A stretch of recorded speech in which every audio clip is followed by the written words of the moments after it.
What is an infinite geometric series? Well, if we take a look at the name, it sort of looks like an infinite geometric series would be a special type of geometric series. So going off of that, let's go ahead and recall what a geometric series is. A geometric series is the sum of all the terms of a geometric sequence. So let's go ahead and say that we have this geometric sequence here.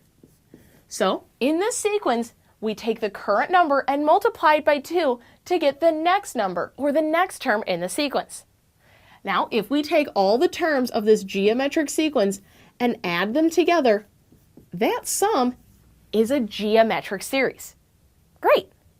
But notice, we're looking for an infinite geometric series. Here, if we take a look, this series has a finite amount of numbers. There's only 5, 10, 20, and 40. That doesn't sound like infinite to me. So let's go ahead and say that we take this geometric sequence and expand it. What if we keep multiplying by 2 to get more and more terms in the sequence? Well, then the sequence would go on forever. It would be an infinite geometric sequence. What if we took the terms in this sequence and added those together? What would that be? Well, here we would keep adding on numbers forever and ever. This is an example of an infinite geometric series. So an infinite geometric series is a geometric series that continues on without end. So that is what we see in this example. Here, we're adding new terms each time.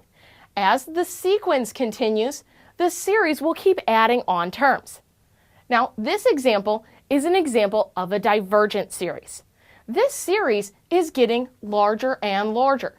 Each time, because we're multiplying by 2, the terms are getting larger and larger. So our sum is getting larger and larger. This sum is not really approaching any number. It is diverging, just getting really, really big. Now, what if we had an infinite geometric series like this, where we had 9 plus 3 plus 1 plus 1/3 plus 1/9, and we continue that pattern on and on. Well, here we can see to get the next term in this, we're multiplying by 1/3 each time.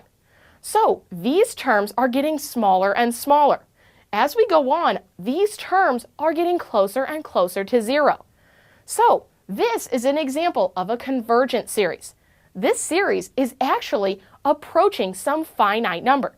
So we can actually find the sum of this series. Now we know what an infinite geometric series is. It's just a geometric series that continues on and on forever without end.